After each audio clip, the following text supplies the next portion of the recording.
বিশ্বখ্যাত দুবাইয়ের ফুলের পার্ক মিরাকল গার্ডেনের আদলে সেজেছে চট্টগ্রামের ডিসি ফ্লাওয়ার পার্ক। লক্ষাধিক ফুল গাছের সমারোহে দ্বিতীয়বারের মতো এই পার্কে শুরু হচ্ছে মাসব্যাপী ফুল উৎসব। উৎসবে দর্শনার্থীদের জন্য রাখা হয়েছে ১২৭ প্রজাতির বাহারি ফুলের সমারোহ।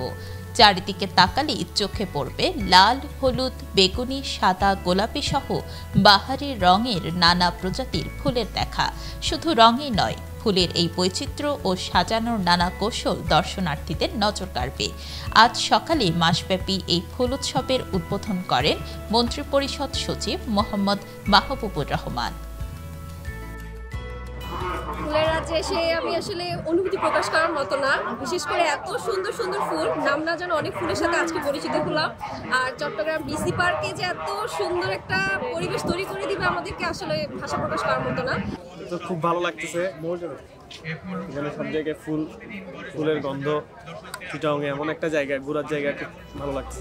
চট্টগ্রাম জেলা প্রশাসক আবুল বাশার মোহাম্মদ ফখরুজ্জামান জানান, জেলা প্রশাসনের নিজস্ব উদ্যোগে তৈরি করা এই ডিসি পার্কে শুরু হচ্ছে ফুল উৎসবের দ্বিতীয় আসর। এবারের ফুল উৎসবে রাতের আলোকসজ্জা পার্কটি আরও আকর্ষণীয় হয়ে উঠবে বলে জানান তিনি। ভালোই লাগছে, চমৎকার। আমরা কখনো ভাবতে পারিনি যে আমাদের চট্টগ্রামের মধ্যে এত সুন্দর একটা জায়গা হবে। হ্যাঁ আপু, অনেক ভালো লাগছে। এটা আসলে কল্পনার বাইরে এত সুন্দর একটা প্রদর্শনী চট্টগ্রামে হবে, ভালো লাগছে। আমি বলবো কি সবাই এসে একবার হলেও ঘুরে যাবেন চট্টগ্রামের এই সুন্দর একটি জায়গা। এখানে থাকছে দেশি বিদেশি গাছের লক্ষাধিক চারাই ফুলের স্বর্গরাজ্য। ডিসি পার্কের বাগানের মাঝখানে বিশাল আকার পুকুর, তাতে চলছে কায়াকিং। সন্ধ্যায় চালানো হবে পানির ফোয়ারা। ডালিয়া, চন্দ্রমল্লিকা, শিউলি, হাসনাহেনা, কামিনী, বেলি, চেরি সহ দেশি বিদেশি ফুলের সুবাসে মৌ মৌ করছে চারপাশ। মাঠ জুড়ে নানা নকশায় লাগানো হয়েছে ফুল গাছ। খুব ভালো লাগছে। ফার্স্ট টাইম আসছি এই জায়গাটাতে। সবসময় শুনতাম অনেক খারাপ পরিবেশ, কিন্তু এখন এসে দেখলাম ফুলের মতো সুন্দর। ফুল যেভাবে সাজিয়েছে, ফুলের রাজ্যে ফুলটা আসলে খুব সুন্দর। এই জায়গাটাতে বারবার আসতে চাই। আমি আমার ফ্যামিলিকে নিয়ে এসেছি। আমি বলতে ফুল পাগল, আর এখন এখানে এত রকম ফুল দেখে অনেক ভালো লাগতেছে, কারণ আমাদের একসাথে এতগুলো ফুল দেখে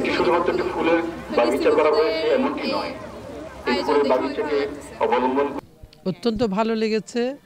কারণ মানুষ মনটা যখন খারাপ হয়ে যায় তখন বিনোদনের জন্য বা মানুষের প্রকৃতির কাছে অনেক কিছু খোঁজে মনটা ভালো হয়ে যাওয়ার জন্য। আমি আশা করি এই ফুলের সমারোহতে আসলে মানুষের মন এমনিতেই ভালো হয়ে যাবে। বিভিন্ন রঙের, বিভিন্ন সৌরভের যে সৌরভ ছড়ানো ফুলের বাগান, এটা দেখলে মানুষের মন অন্তত ভালো হয়ে যাবে। এই কারণেই, কারণ মানুষের সাথে প্রকৃতির সাথে অঙ্গাঙ্গিভাবে জড়িত।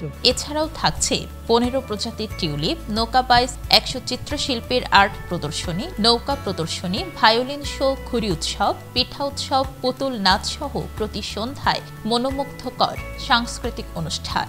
থাকছে শিশুদের ride, walkway, sunset view point, কবুতর শেড, কিডস জোন ও বিশেষ সেলফি কর্নার। ইতোমধ্যে দর্শনার্থীরা ফুলের সৌন্দর্য উপভোগ করতে ভিড় করেছেন এখানে। এবারের মেলা গতবারের চেয়ে অনেক বেশি উপভোগ্য হবে বলে জানিয়েছেন জেলা প্রশাসন। 50 টাকা টিকিটের বিনিময়ে দর্শনার্থীরা সকাল 10টা থেকে রাত 8টা পর্যন্ত পার্কে প্রবেশ করতে পারবেন। ফুল উৎসব চলবে 23 ফেব্রুয়ারি পর্যন্ত। অনুকা গুহ, বিশেষ প্রতিবেদন, চিটাগং লাইভ।